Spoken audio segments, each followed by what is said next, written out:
Get free tech advice for your business from O2 Gurus. Search O2 Business for more. Hey guys, welcome to Btekt. Hopefully you've seen our Htc One M9 hands-on video. This is another hands-on video, but it's a comparison between last year's Samsung flagship and this year's HTC flagship, the Galaxy S5 versus the Htc One M9. Keep watching to see how they stack up against each other. Well, the Samsung Galaxy S5 is a plastic phone, and that's the first thing that you notice when you get it in your hands. This is versus the all-metal HTC One M9. Then One M9 also feels incredibly refined and looks very refined. You may be able to make out it's two-tone. It's got a dual finish. Across the sides, it's got this kind of gold finish, and on the back, it's a brushed metal silver finish. Definitely feels like one of the most premium phones I've ever held in my life, and I've held a lot of phones. As for what you see, you've got a 5.1-inch display versus a 5-inch display, and they're both full HD, so there's not much in it there. Having said that, you have got an AMOLED panel versus an SLCD 3 panel, so the Samsung Galaxy S5 may not appear quite as sharp, but it does have punchier colors and deeper blacks as well. Although one can say that the LCD 3 display may appear to have purer whites, and it definitely has purer whites across off-angle viewing. If we take a look at the design, the front of both devices are totally different. You've got a home button, two capacitive buttons either side. HTC's stuck to Google's guns and has put all the buttons on the display itself. You've also got front-facing stereo speakers on here, which are truly awesome boom sound speakers. What's also great is that HTC's loaded this up with an ultra-pixel front-facing camera. Not the highest resolution, 4 megapixels, but each pixel's bigger, so it captures more light. So in low light, you end up looking better. Very well done, HTC. As far as around the phone goes, you've got on the right hand side power and volume buttons, as well as a nano SIM slot, And down at the base, 3.5mm jack and micro USB port. Left hand side, you've got that micro SD card slot. Up at the top is that infrared blaster around the back, 20 megapixel rear facing camera, and a dual tone flash. You've also, like we said, got that beautiful finish. It does have NFC despite the metal body, although no waterproofing, but the Samsung Galaxy S5 hasn't really got waterproofing either, but what it does have is water resistance. Plastic body, it's got this high gloss plastic faux metal rim, but it is indeed plastic. Right hand side, you've got a power button. Down at the base, you've got a really annoying flap that you have to unflap every time you want to charge it. Left hand side, you've got volume buttons. Up at the top, 3.5mm jack and an infrared blaster. On the flip side, 16 megapixel rear facing camera, flash and heart rate monitor, removable back cover. We can remove to reveal the 2800 milliamp battery. And of course, you've got that micro SD and micro SIM card slot as well. Ultimately, the Samsung Galaxy S5 was a solid device in terms of its utility, but the design did let it down in terms of that expensive factor. Side by side with the M9, there really is no competition. The M9 absolutely slaughters it. As far as the screens go, though, like we said, the Samsung Galaxy S5 does have an AMOLED panel. It's beautiful, it's punchy, it's poppy. Full HD resolution is ample sharpness, and definitely Full HD resolution is ample sharpness on the M9 as well. So both of these are very good performance in that respect. At 5 inches, we're not desperate for Quad HD.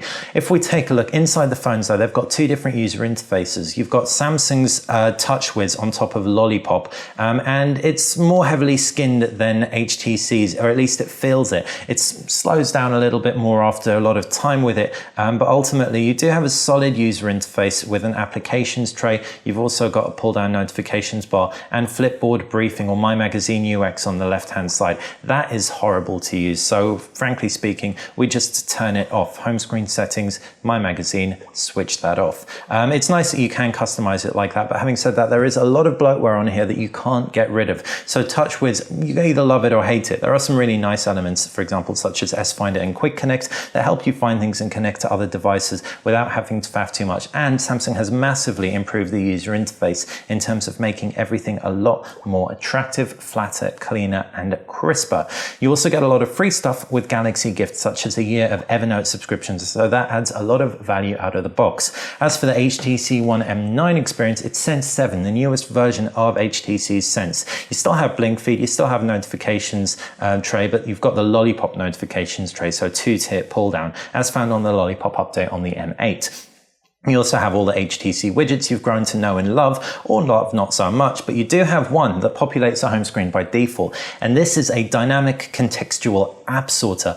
It'll basically throw the apps you use more often on your home screen, and it'll throw them where as you can see, wherever you are. So we have a resizable window that you can, for example, drag about quite easily. And it says we're out and about. Samsung's done this on the Note 4 and Note Edge, by the way. We've got a home and a work profile, and it's just really nice to be able to do that. What Samsung does, though, it lets you choose the applications. What HTC does is it auto-populates the applications. You've also got 2 folders down here, downloads and suggested apps. These suggested apps we don't love quite so much. Eventually, hopefully, you'll be able to get rid of those folders. Having said that, at the heart, you've got the same key user interface, nice long user interface, lots of vertical scrolling that complements the nice long body of the phone.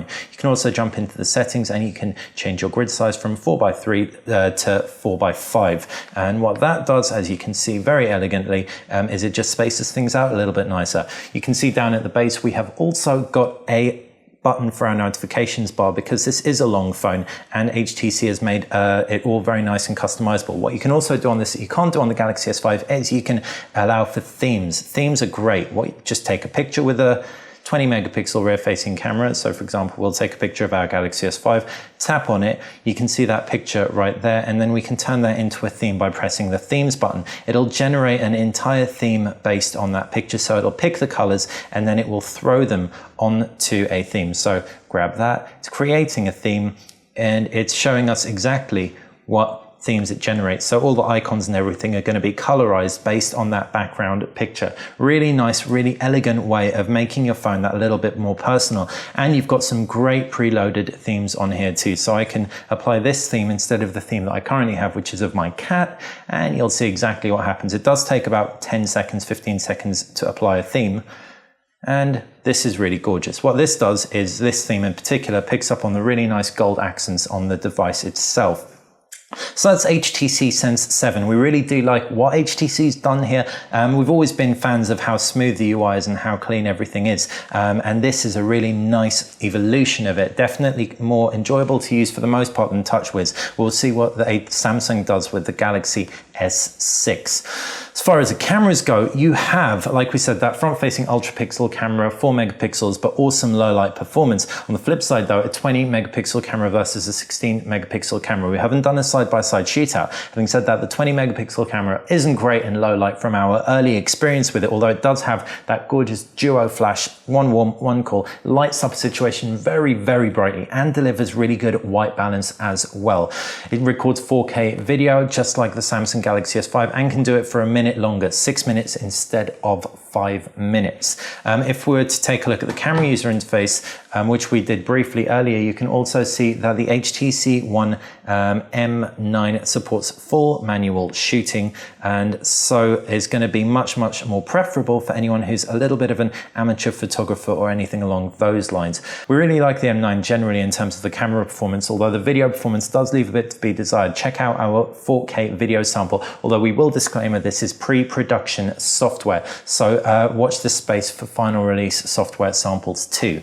If we take a look at the specs, Snapdragon 801 processor versus Qualcomm Snapdragon 810 processor, 2 gig RAM versus 3 gig RAM. The 810 processor is an octa-core processor, 64-bit, and that will allow you to go to internet speeds of up to Cat 9 depending on your region. If you're in the UK, it'll be Cat 6 LTE if you're on EE. Other networks need to play catch up in the internet speed front. As far as the batteries go, both have 28 or thereabouts milliamps batteries. You've got a 28 milliamp battery in the Galaxy S5, and you've got a 2840, I think it is, milliamp battery in the HTC One M9. Hopefully the M9 will last a full day and then some. The M8 had a little bit of an issue when it came to battery life, and indeed the Galaxy S5 wasn't absolutely brilliant. But having said that, the fact HTC's kept the resolution nice and low, relatively low, full HD versus quad HD, means you shouldn't see too much of an impediment there. It'll all really come down to that Snapdragon 810 processor, and we'll have to have ours for longer in order to test it out. Should be getting one in the next couple of weeks, so stay tuned to Btekt to see exactly what we think of that. Thanks for watching Btekt. Hopefully you enjoyed our comparison between Samsung's finest and HTC's finest. If you did, click that like button. If you like Btekt in general, then subscribe.